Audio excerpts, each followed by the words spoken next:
नदी के बीच में खड़ा एक ब्रिज, समुद्र में टिका हुआ एक ऑयल प्लेटफॉर्म या बंदरगाह पर बना एक पोर्ट, इन सब के नीचे पानी है, कीचड़ है और तेज बहाव है।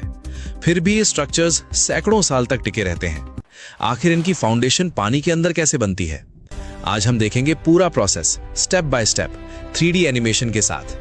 जमीन पर फाउंडेशन बनाना एक बात है, लेकिन पानी के नीचे 3 बड़ी प्रॉब्लम्स होती हैं। पहली, वाटर प्रेशर, जितना गहरा जाओ उतना ज्यादा प्रेशर, कंक्रीट और वर्कर्स दोनों के लिए। दूसरी, सॉइल कंडीशन, नदी या समुद्र की तली में सॉफ्ट मड और लूज सैंड होती है जो लोड बेयर नहीं कर सकती। तीसरी, वाटर फ्लो, बहता हुआ पानी फ्रेश कंक्रीट को बहा देता है, इसे रोकना जरूरी है। इन्हीं तीनों प्रॉब्लम्स को सॉल्व करने के लिए इंजीनियर्स ने बनाया एक स्मार्ट सिस्टम। सबसे पहले होती है अंडर वाटर साइट सर्वे। सोनार और एको साउंडर से नदी या समुद्र की तली का 3D मैप बनाया जाता है। इसके बाद सॉइल बोरिंग मशीन को पानी में उतारा जाता है, जो नीचे से सॉइल सैंपल्स निकालती है। इन सैंपल्स से पता चलता है कि नीचे की मिट्टी कितनी गहरी है, कितना लोड उठा सकती है और फाउंडेशन किस डेप्थ तक जानी चाहिए। सर्वे के बिना 1 इंच भी आगे नहीं बढ़ते। अंडर वाटर फाउंडेशन बनाने का सबसे पहला काम है उस जगह से पानी हटाना। इसके लिए बनाया जाता है coffer dam. Steel sheet piles को एक एक करके पानी में ड्राइव किया जाता है, एक बंद घेरे में। ये पाइल्स आपस में इंटरलॉक होती हैं और एक वाटर टाइट वॉल बनाती हैं। जब घेरा पूरा हो जाता है तब अंदर से हाई पावर पंप्स चलाए जाते हैं जो पानी बाहर निकाल देते हैं।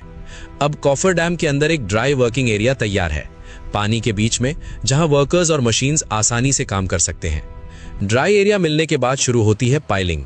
हाइड्रोलिक पाइल ड्राइवर से बड़े बड़े स्टील या कंक्रीट पाइल्स को नीचे की बेडरॉक तक ड्राइव किया जाता है। ये पाइल्स ही असली फाउंडेशन होती हैं। ये पूरी स्ट्रक्चर का वेट उठाती हैं। जहां सॉइल बहुत सॉफ्ट हो वहां बोर्ड पाइल्स यूज होती हैं।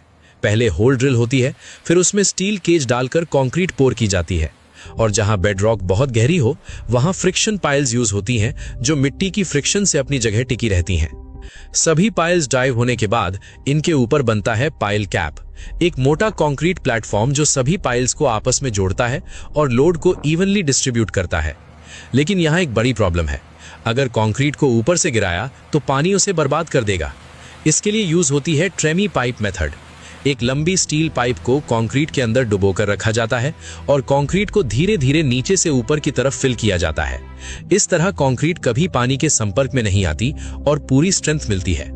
जहां पानी बहुत गहरा हो और कॉफर डैम लगाना मुश्किल हो वहां यूज होता है केसॉन।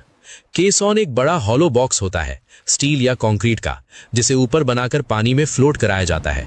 फिर इसे एग्जैक्ट लोकेशन पर ले जाकर सिंक किया जाता है। केसॉन के नीचे एक ओपन बॉटम